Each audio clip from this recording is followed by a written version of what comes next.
ongoing at this moment. And thank you for joining us. And Greg, if I may prevail upon you to begin the session, Sure. it's yours. Okay, thank you very much. Just a reminder, everybody, to mute your mics when we're on, so we don't end up talking over each other, and also to use the chat function if you need to ask questions. If you don't want to wait to the end, as I said, we'll try to provide time for comments and questions. First, I just want to say welcome to all of you and good morning. Thank you so much for joining us on this important topic. As you know, COVID-19 has made a real impact on many communities across the United States and especially in Wisconsin right now. And we're going to learn more about how that's impacted our homeless populations in many ways and prospective homeless populations, if that's such a term, going forward. So I'm really pleased that the Adult Education Committee uh, approved this session, and I'm thankful also to our presenters. I'm just going to briefly overview this for you. I'm going to start by talking about Midvale's relationship with the road home over the years. I think for many of you, you live this with me, but some of you may not know the long history that we've had with the road home. And I think it's important to set that context of that relationship. And then Ben Kempinen, who is the chair of the Social Ministry Committee, will update us about the latest Wakefield project and what's happening with the church-owned Wakefield property.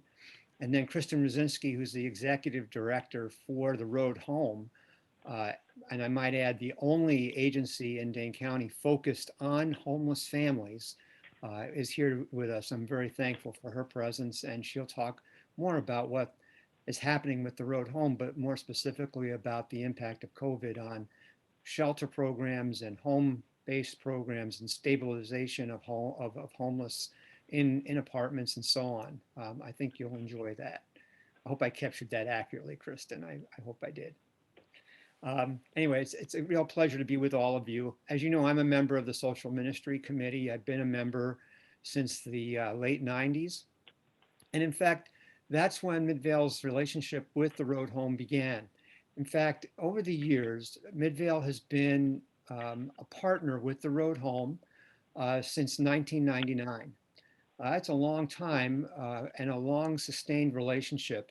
And it's taken on basically two major forms, our partnership. First, as part of the Interfaith Hospitality Network, and then secondly, as part of the Second Chance Apartment Project.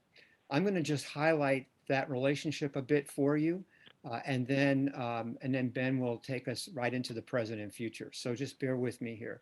I just thought it was important to establish that context because that relationship is really important. I should add too that it's really important to note that the pastors, the congregational council, and the congregation over those years have played a pivotal and important role in our relationship with the road home, because without that three-pronged support, we could never do the work that we have done as a community church. And so I just wanted to make sure we're clear about that as well. Midvale's relationship began with the road home, which at the time was called the Interfaith Hospitality Network, or IHN, in 1999, when IHN at the time was trying to start up its first program, which was a shelter-based program based in churches for homeless families. And the idea was to host 3 to 4 families 4 times a year, providing food, shelter, compassion, and kindness to those families. And the idea was the families would travel from one church to another week by week until they could find stable housing. And so Midvale at the time, and Gail, you remember this well because we were both on the social ministry committee at the time, uh, uh, said we would investigate that. And after a few months of real investigation, where we met with the church council, of course, the pastors, and we had some congregational meetings that were very memorable about taking families into our church and converting our classroom spaces to living spaces for families 4 times a year. And again, without the church's support, that wouldn't have happened. So in 1999, Midvale became one of the first 9 churches, I called us pioneer churches, in the Interfaith Hospitality Network. Gail and I were the initial coordinators of that program, but over the years we've added 4, 5, 6 people. We've been really, really sophisticated in our organizational structure, but nevertheless, we sustained that program over from 1999 until 2018. In 2018, with the support of its board of directors, the Road Home decided to put its energies, resources, and time and volunteers into providing stable housing for families. They didn't turn their back on shelter programs, but they really felt a need, and I hope I'm speaking correctly here, Kristin, for a real emphasis and focus on stable housing. So it ended the program in 2008, March of 2018, and transitioned to providing more stable housing. And I'll let Kristin talk about that during her time. But I did want to let you know that that's a 19-year commitment that Midvale had. And I also want to remind you that for each rotation that we did over that 19-year period, 4 weeks a year, we had over approximately 80 volunteers for each rotation to ensure that that program could be successful. And moreover, we had help, of course, from other churches. We had buddy churches, but a majority of those volunteers over those years came from our congregation. And so I'm particularly thankful for that involvement. I know it was transforming for me, and continues to be transformational for me to be part of that partnership with the Road Home. And then the second prong of that two-prong partnership was the Second Chance Apartment Project. Many of you know that we've been involved at Midvale for some years with that. But the real beginning of that began actually in 2004, 2005. Just as a little background, the Second Chance Apartment Project is about providing a single family, with stable housing for a 2-year period. The sponsoring organization, usually faith-based churches and synagogues, provide the rent for 2 years on an apartment, or in our case, a house, so that the family can experience a home for that 2-year period. They're required to save 30% of their income over that period to put toward repairing their credit or paying debt, and also saving for the future.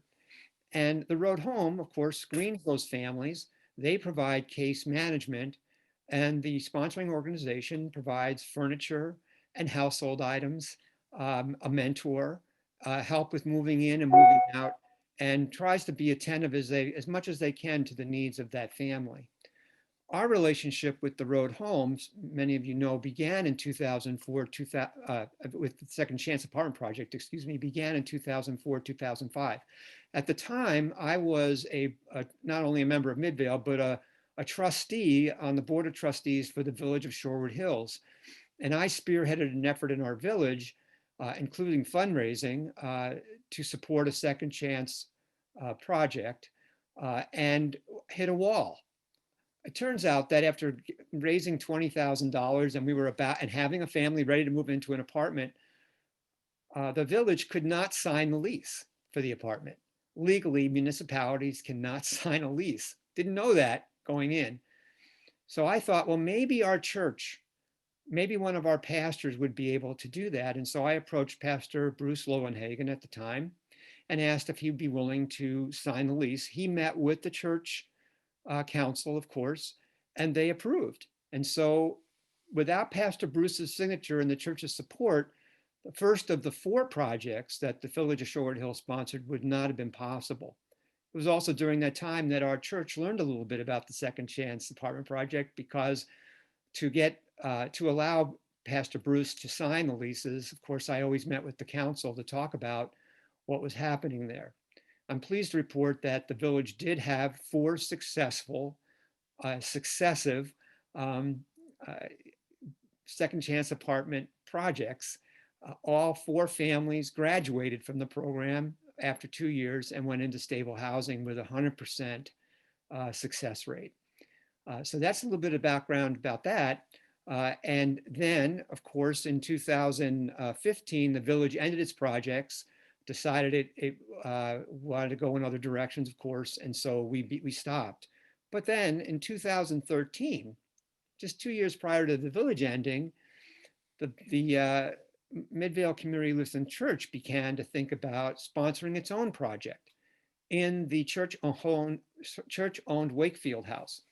We had a church that owned a house that was vacant, and could we make that house a home for homeless families? And as many of you remember, there were multiple meetings about that, congregational meetings, as well as meetings with the church council, and social ministry led that effort. Jen Davel at the time was the chair of social ministry, and she spearheaded that effort.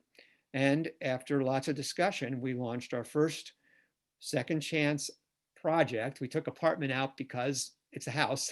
And so we launched our project, and we've had 4 successive projects since then, each time raising between $16,000 and $20,000, providing a stable home environment for a family so that they could enjoy all the joys that come with being in a stable environment, repair their emotions and restore their faith, and just move forward, right? And position themselves for success. And again, the road home provides case management, provides the screening of the families, and of course, ongoing support for our congregation as well. So that's a bit of the history. I hope it wasn't too long or too boring, but I think it's important because that partnership has only blossomed over the years.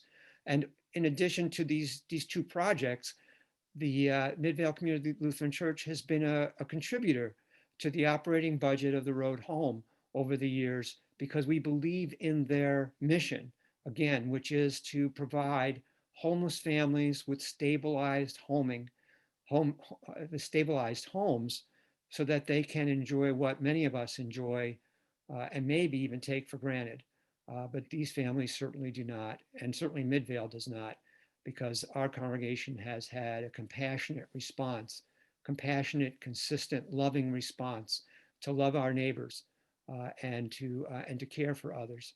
And that's truly exemplified in the Interfaith Hospitality Network Shelter Program, and now with Second Chance. So with that, I'm going to hand it over to Ben, our esteemed leader of our chair of our social ministry committee. And Ben, please take over from here.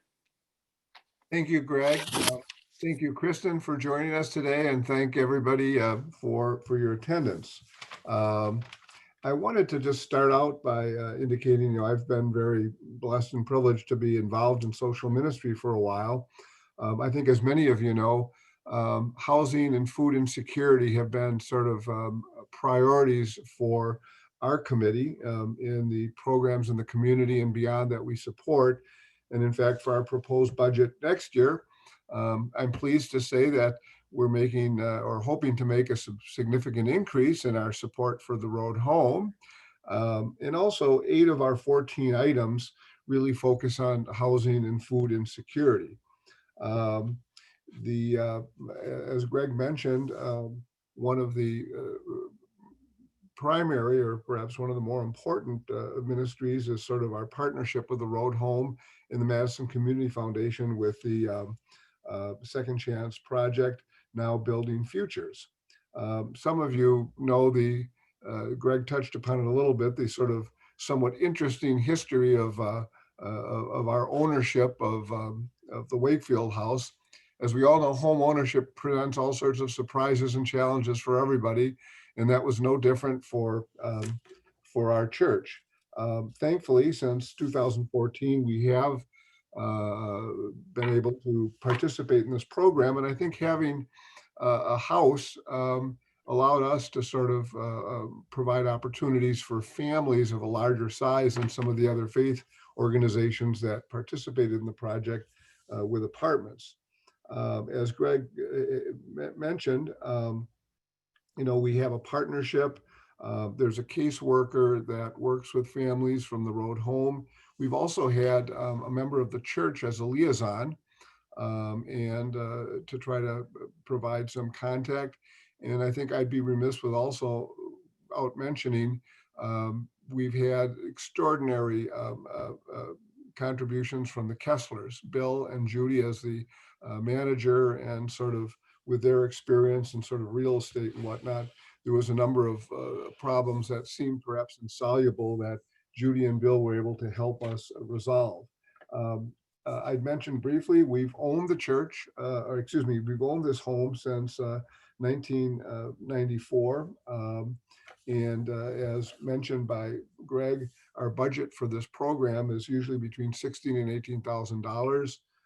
We're in good shape right now for the coming guests that we will probably be welcoming in the next few months. As to the property, I'd also alert you, this is a home that was built in the early 1950s. We've done a number of upgrades to it, which have, I think, increased its value and also made it more energy efficient. For those that aren't aware, within the last few years, we've replaced the air conditioning and furnace, put all new windows in the place. We've painted the exterior and the interior, replaced the floors in much of the place, and also insulated it. And so it's we've realized some fairly significant energy savings, which is something that we also subsidize.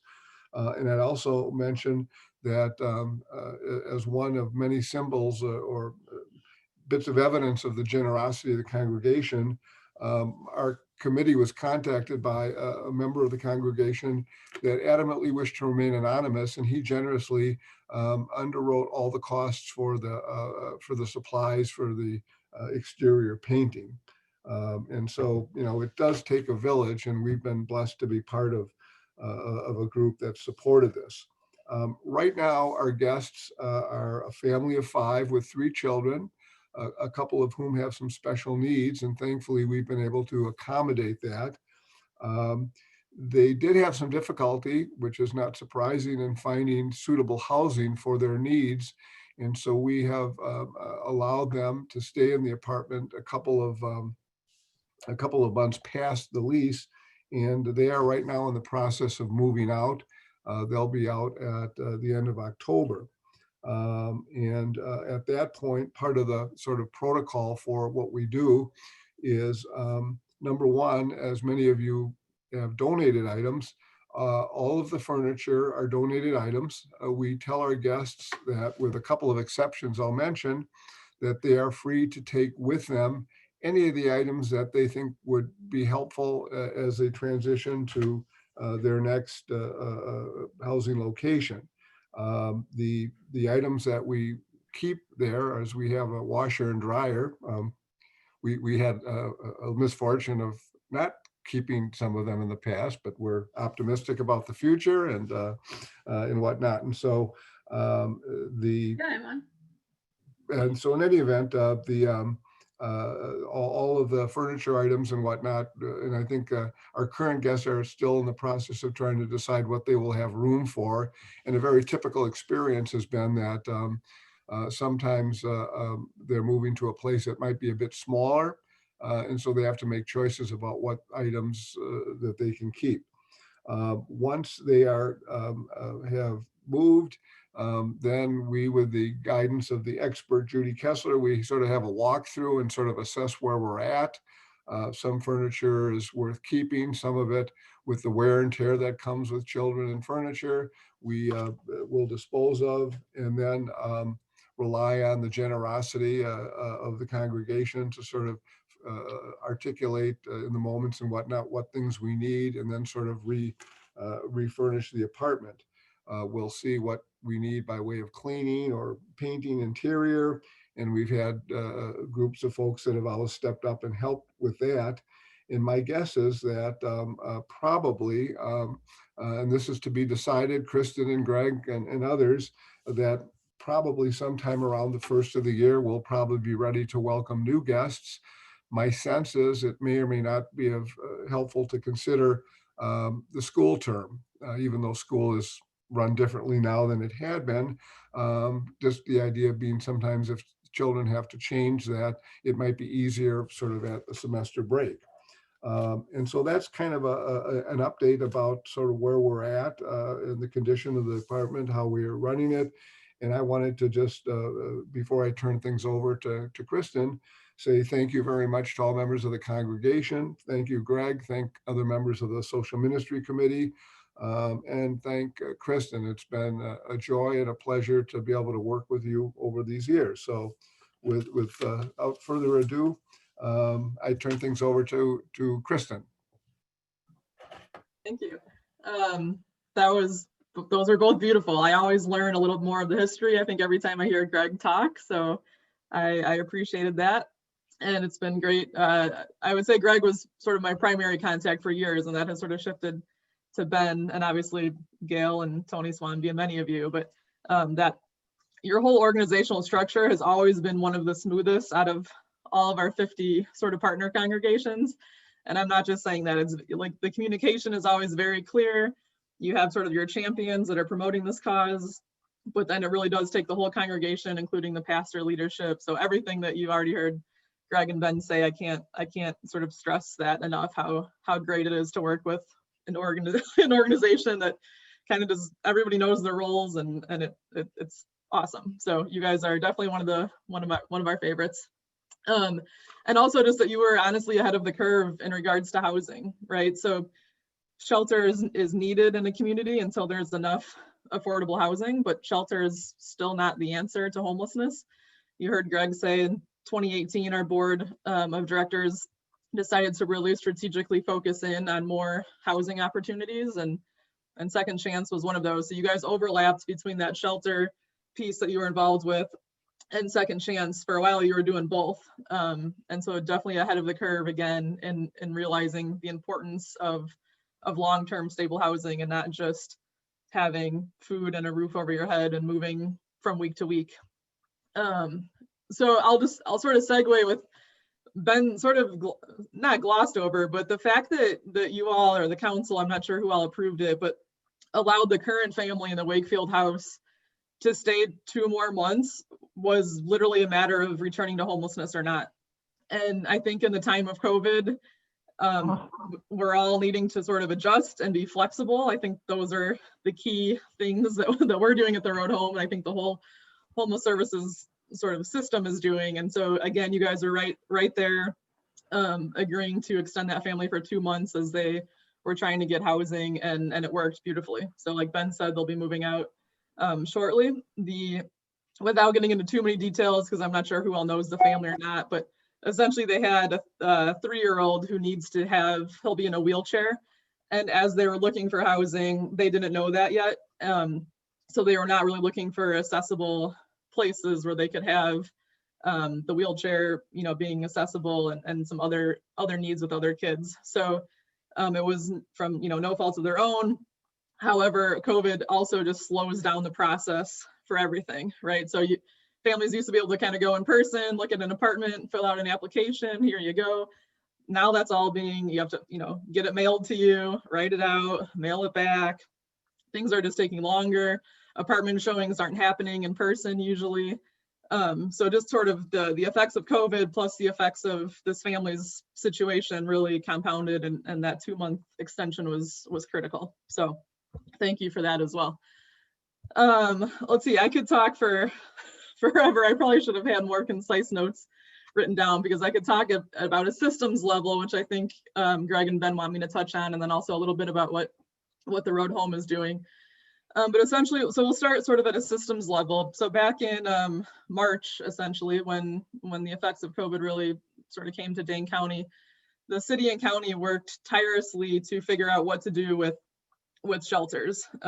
So obviously, we had ended our shelter 2 years ago. In retrospect, genius idea, because there is no way that what worse could be happening besides families moving every week and meeting 80 volunteers, like Greg said, every week. I mean, the exposure there would just be insane. So, but even the Salvation Army, which was sort of the largest family shelter in Dane County, it was not set up where you could social distance. Large cafeteria for meals. Some families had their own rooms, but other families were sort of in larger spaces together with other families. And so the city and county realized both the family shelter and then the single women's and single men's shelter, which the single men's shelter has been getting a lot of news lately.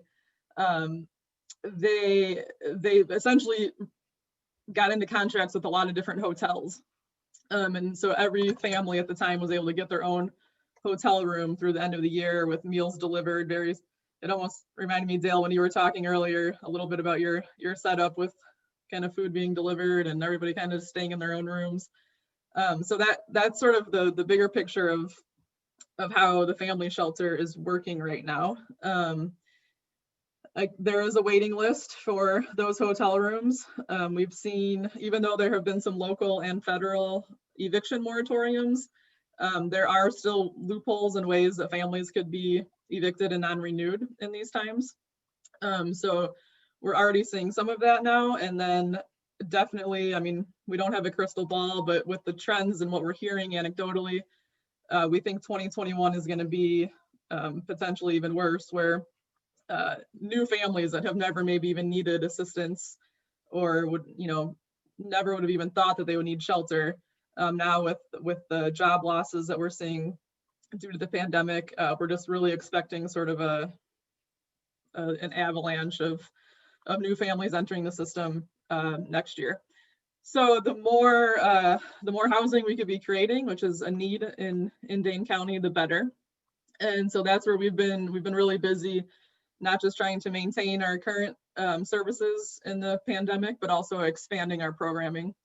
So before we get into the expansion, I'll just talk a little bit about how our operations have been affected. I mean, obviously everybody on this call has been affected in some way. Greg and Ben both have mentioned our case managers, who typically would go into homes, into apartments or into the Wakefield house, meet with the family, play with the kids, check on sort of their developmental stages, be doing sort of an assessment of the house to, some signs if a house is really messy might mean their mental health is struggling at the time. So just going in there, it was a wealth of information. You're doing assessing, you're kind of talking, you're doing goal setting, you're working on stuff. And obviously we're not having staff go into people's homes right now during COVID. So a lot of things are virtual, like we're meeting today, by phone, by text, by email, by video chat. And I will say at the beginning, I was nervous. I was like, this is not gonna, how are we gonna do this? But the work really has still been happening, and families are still engaged, just in different ways, with the case managers. And obviously the goal planning might be a little bit different right now, especially in the beginning, back in March and April when this was new to everybody. A lot of it was just figuring out how to get laptops and internet and things so that the kids can be doing their online school. A lot of utility assistance and rental assistance right now, as we've seen a huge amount of income loss in families. So maybe before they might have been able to work on longer term goals, maybe adults were going back to school, getting their driver's license, and kind of what we've been sort of, the shift has been more to sort of survival and sort of short-term goals, but that's kind of, I think, how we all are these days. And still keeping those longer goals in mind, but really just sort of figuring out what do families need right now to be safe, to keep their housing. We never want to see families return to homelessness, but especially right now when we know what the shelter situation is, and we're kind of doing anything in our power to help families not return to homelessness. So again, exactly what you guys did with the family in the Wakefield house with that extension. So the work is happening, but it definitely looks different. We have been doing some outdoor meetings with families, socially distanced with masks. With the weather getting colder, we're obviously gonna not have that luxury anymore. So it'll really kind of be another adjustment and throughout the winter. But the staff is totally committed, and families still want to keep working with us and figuring out, how we could all be supportive of each other. So that's a little bit about how operations have shifted. And then programming, just not to get too much in the weeds, but obviously there's, again, a lack of affordable housing in Madison, and particularly in a time where we're seeing incomes decreasing, it's really critical that we have true affordable housing where the rent amount is dependent on the family's income, right? So a typical 2-bedroom apartment in Madison these days is over $1,000. often our families, when they were working, maybe on the high end was making about $1,200 or $1,500 a month. And so they're often paying 50, 60, 70, maybe more % of their income toward housing, where true affordable housing means that families are paying 30% of their income toward their rent. So if their income is, we'll say 1,000, maybe they're paying $300 for rent. If they lose income, then their rent goes down. If they gain income, then their rent goes up. So it's sort of a proportion of their income. And right now, more than ever, that is critical, like during this pandemic. So we have new partnerships with both of our city and our county housing authorities. There's a new type of Section 8 voucher. It's called the mainstream Section 8 voucher. And so both our city housing authority and county housing authority got sort of an allotment of these vouchers and then asked us to partner to provide those support services. So the case management, to be sort of the liaison between families and landlords to help families find housing once they get a voucher. So that's going to be over 50 families that we're working with in these programs, which is huge.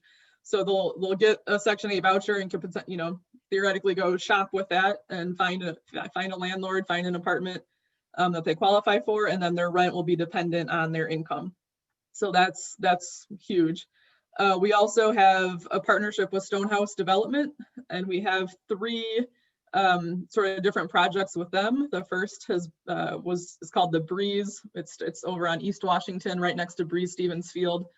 Awesome location, like downtown, right by a school, right by the festival foods, so people don't have to take multiple buses to get to grocery stores. Just lots of bus lines, access to things, home run location. That was our first partnership with Stonehouse. The second one just opened a couple months ago on Fair Oaks Avenue on the east side. So we just had 8 families move in there.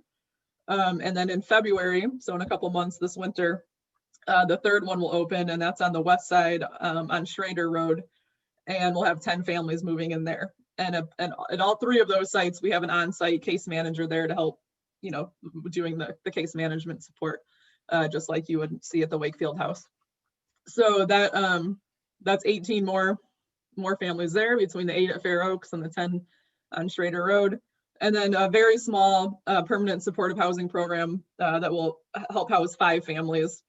Again, rent will be based on their income throughout the county. So just in these last few months, we're adding sort of, 50 and 18, over 70 sort of affordable housing slots and units, so that those families who are currently in those hotels and those shelters can hopefully clear out and get into their own place ASAP.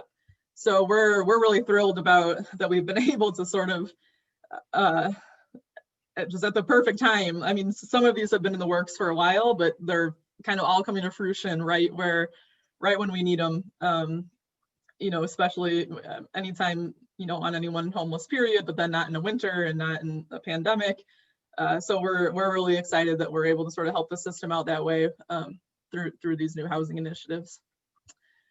I think, I don't know if any of this is interesting to people. If you want to hear more about more of a systems approach, I could do that. If you want to hear more about the road home and our program, we could talk about that. If you want to hear about more COVID impact, we can do that. So I think I'll kind of stop there and just thank you again for everything. And I think maybe opening it up to questions might be the best point of this.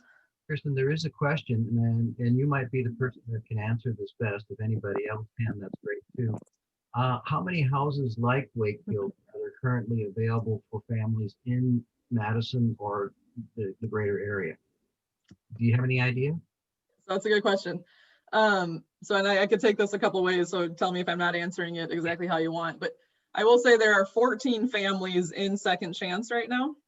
And the number of families that we could have in that program directly correlates to how many sort of sponsors we have. So you guys are a little bit unique in that you own that house. And so that it's, in a way that's always there. Other sponsors might just give the financial support, and then we have to still find a landlord to work with the program and the family. And then it's that same model though, where families are paying 30% of their income because the sponsor essentially pays all of the rent. So in that regard, there are about 14 families, again, always dependent on how many sponsors we have. If I take the question more literally about how many houses are like Wakefield, the answer is 0, because this is a gem that it's, I think it was Ben or Greg mentioned, it's much bigger than most apartments that families are renting. Very rarely do they even have a standalone house, let alone a beautiful 3-bedroom, energy efficient, fully furnished. I could go on and on, right? So that answer is 0. There is nothing else like this. This is like a gift from God, literally, for families who get into your house.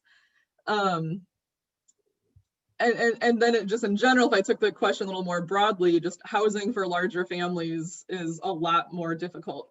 So the 8 units that I just talked about on Fair Oaks are all 3 bedrooms, which that in itself, a 3-bedroom apartment, is hard to come by. Very rarely can we find 4 bedrooms when needed. Very rarely, again, standalone houses. So the need for that is huge, in my opinion. So hopefully that made sense about really there is nothing else like that house, but we do have 14 families that are benefiting in a similar way from the Second Chance program. Thank you. Nels, this is Ben. I was going to just mention is one of the many sort of blessings in being involved in this is without wanting to certainly respect the privacy of our guests, to see the surprise and joy on their faces when they first came into the house to see what they would have. It's something that I'll never forget, and it was really a pretty special moment. Maybe turning to a somewhat grimmer topic, and maybe I would mention a few things, and maybe Kristin can add to it. I think many of us have heard that, well, for the time being, there is a rent moratorium.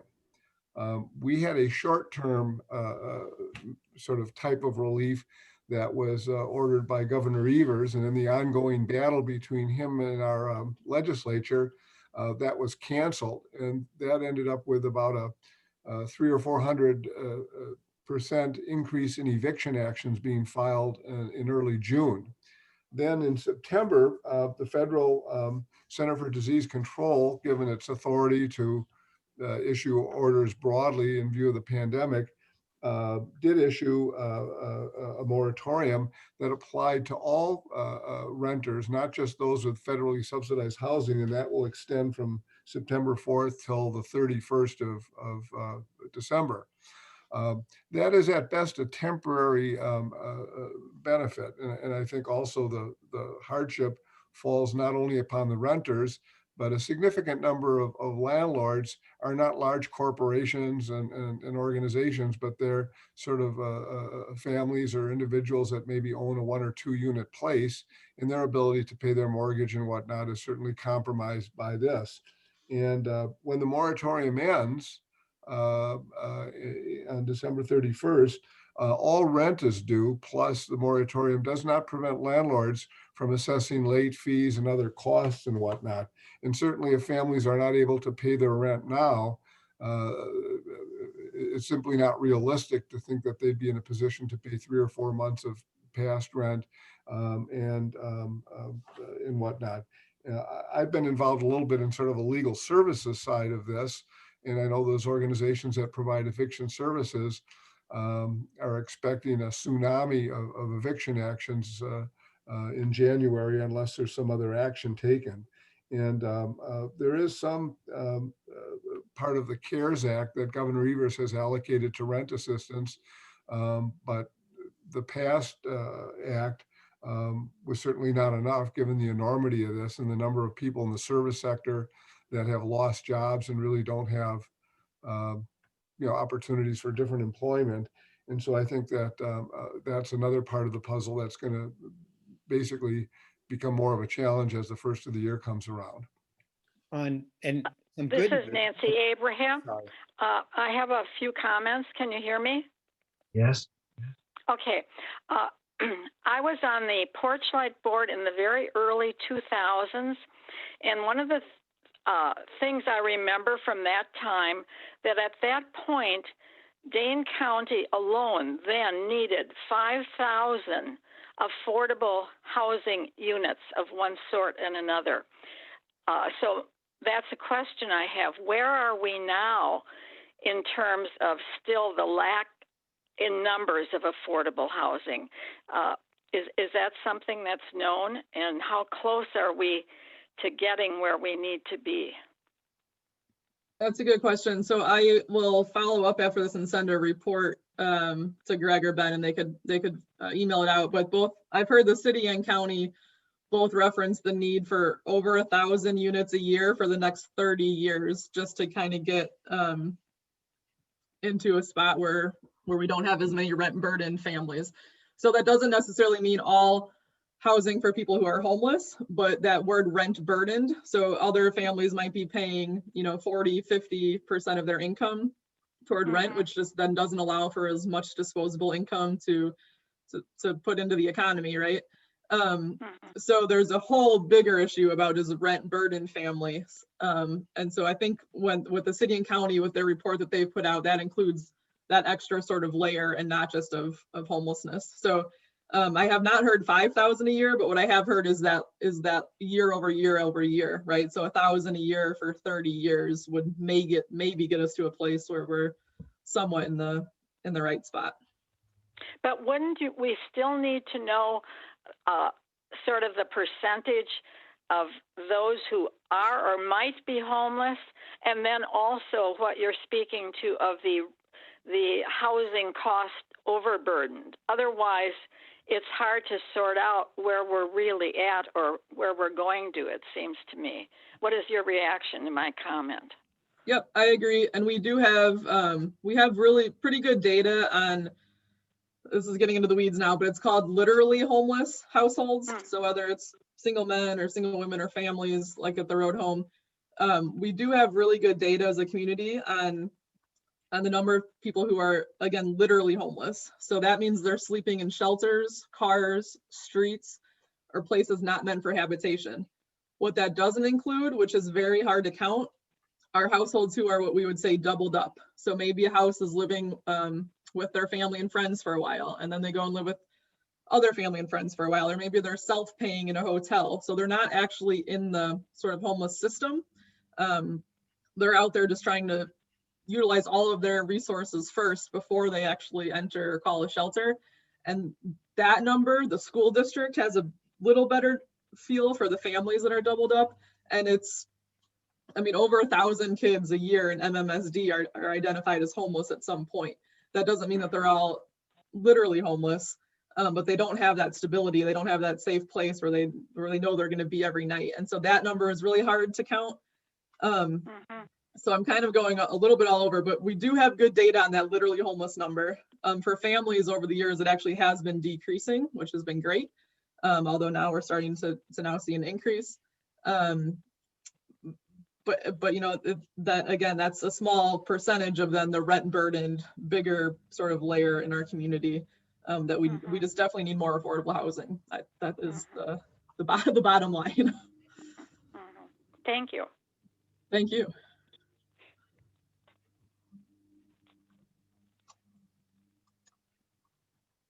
I just wanted to add a piece of good news, and I think it's good news. This week you may have heard the Wisconsin Public Service Commission actually extended its utilities ban. In other words, right now, after I think it was December 31st, I'm not sure, people's utilities could be turned off: heat, electricity, and water.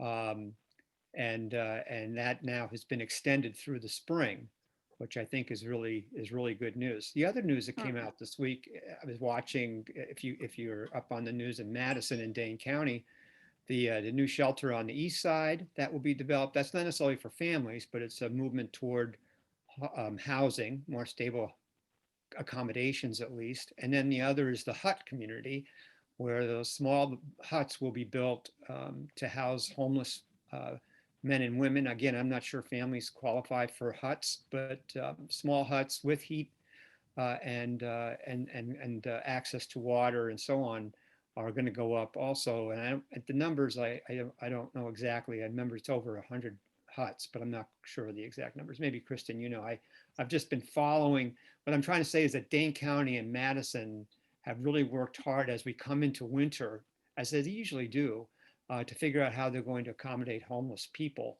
and keep them safe and sheltered.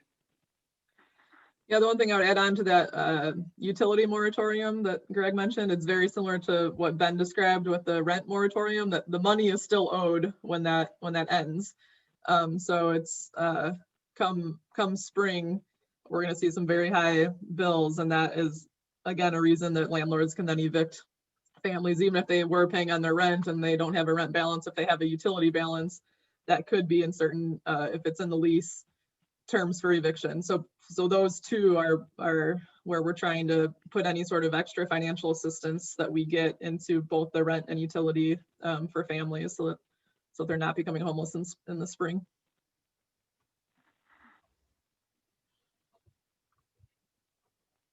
I have a comment. This is Nancy Abraham again. One of the things that we're seeing more of as I listen to news and so on across the country because of the whole COVID pandemic is more and more need for mental health and more people becoming mentally ill and more suicides. So are you seeing that also within the work that you're doing, Kristin?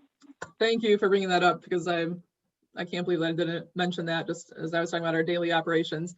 So yes, a lot of mental health in regards to anxiety, depression. You know, we're not seeing like an increase in sort of the persistent and chronically, you know, like schizophrenia or something like that. We're not seeing, but that sort of day-to-day depression, anxiety, without a doubt, just overall stress, right? So, I mean, families who are now home all day with their kids from school, and if they don't then really have, sometimes themselves, they don't have the technology skills or the educational skills to be helping their children at school, and just the frustration of that, and just parents need a break, right? We have a lot of single moms, and they just have, when it's the single mom and kids in the home all day with no extracurricular activities, that you know, like the summer, usually kids are going to football camps or this, that, and the other. And it's just hard. I mean, I think we're all sort of experiencing that, right? Like even with our own beloved partners, sometimes it's like, I need a break. And families just are not getting those breaks right now. So yes, we're definitely seeing that. We, thank goodness we have not personally throughout home in any of our families seen an increase or any suicides. But I did just read, I think it was in the Washington Post, or it was something where they actually talked about Meritor and UW Health here. The children's psych unit has seen a huge spike in adolescent suicides. So you're spot on with your comments.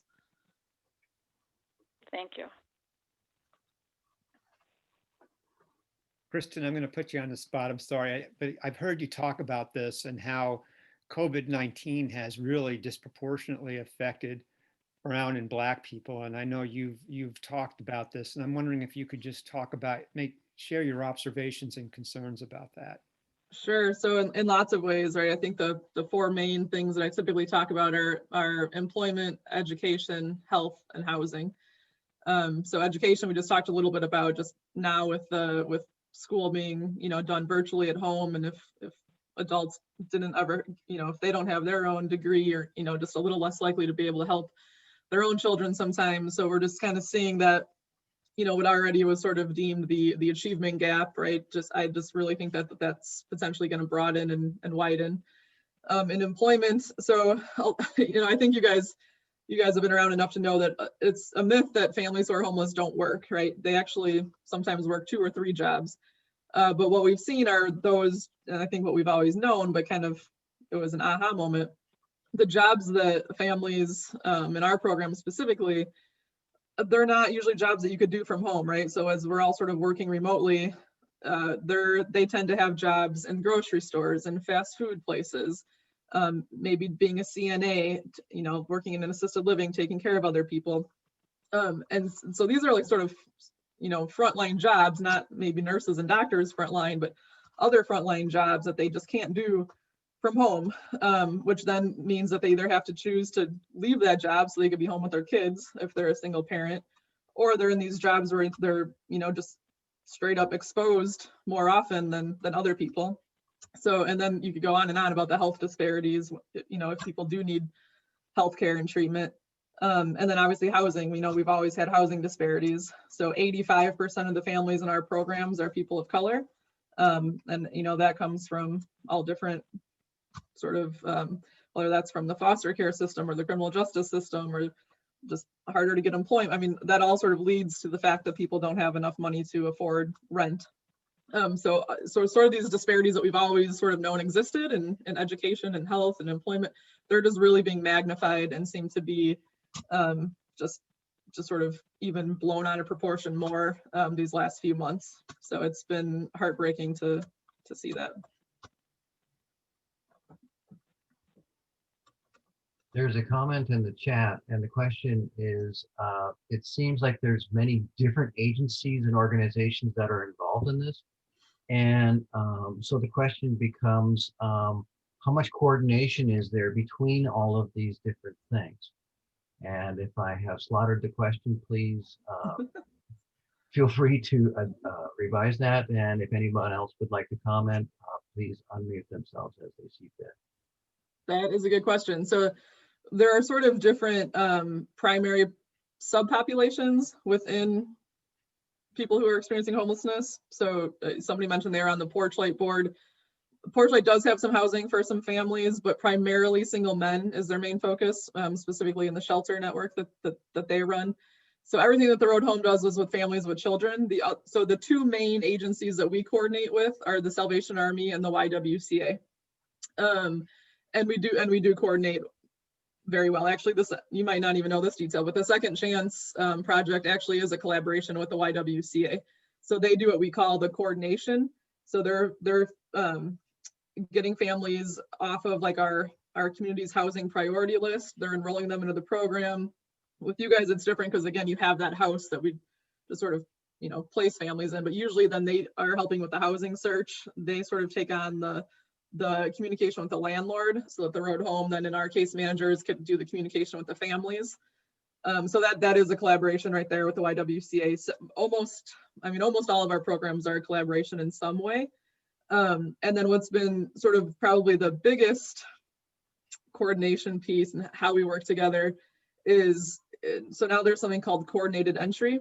So 5-6 years ago, if you were a family who was experiencing homelessness and you needed housing or shelter, you would have to call all these different places and get on all these different waiting lists. And it was not efficient or, good. And you're already stressed out. And then how do you have to remember, okay, I'm supposed to check in with Salvation Army once a week, but I'm supposed to call the YWCA once a month to make sure that I'm still on their list. And it was nonsense. And now we have what we call a coordinated entry. So every family now starts at the Salvation Army, and then they have the largest shelter.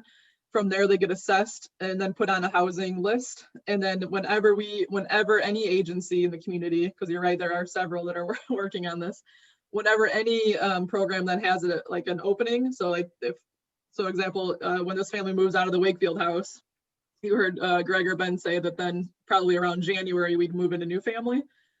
So then the agencies have the responsibility of going to the housing list now and then finding the family for the unit. So instead of a family being on like 5 or 6 different waiting lists, there's just one list for the community, and then the agencies go to the list to get families into housing. I'm not sure if I made that make sense, but that is a really better way for families and for singles as well. And so the whole sort of system is more coordinated in that sense, if that makes sense.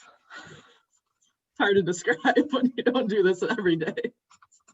Well, and I know that, like, for example, under something called WIOA, the Workforce Innovation Opportunity Act, the Dane County Employment Services and other entities are better coordinated to enable some of these things to be taking place, because they actually created a mechanism to enable that type of coordination to take place. So not that I'm an expert in that field at this point, but Yeah. It was actually a federal mandate that every community across the country had to get more coordinated. It didn't come with any funding or anything, but there was sort of this mandate that said, you guys need to figure this out. So all of Dane County, all of these different agencies that work on this really had to come together and figure out how can we be more coordinated. And that happened just this past decade. Yeah.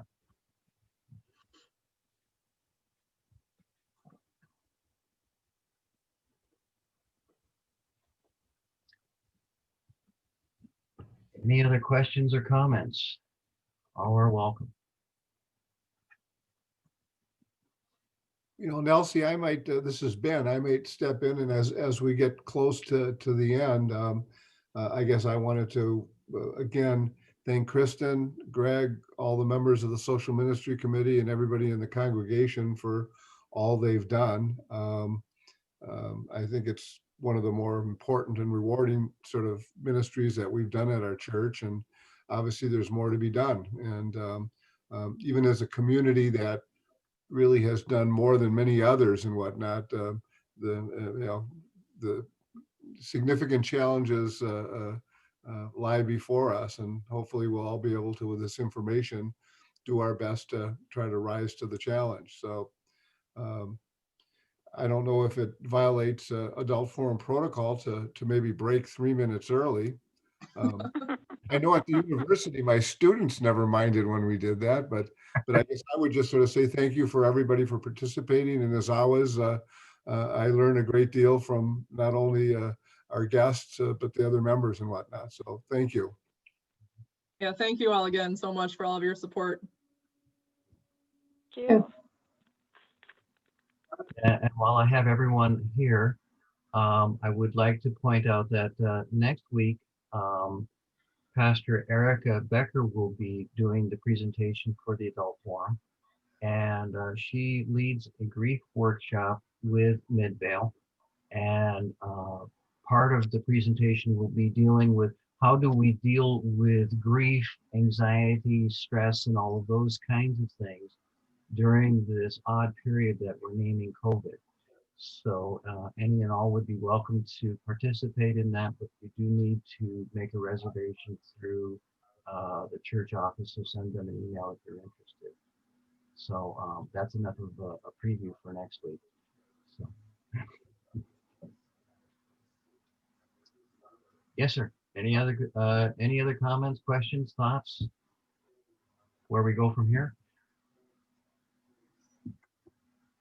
Thank you, everyone, for attending. We really appreciate your participation. Thank you. Okay. Thanks, everybody. Everyone have a good week. Try to stay warm and be safe. Take care. Thank you. Bye.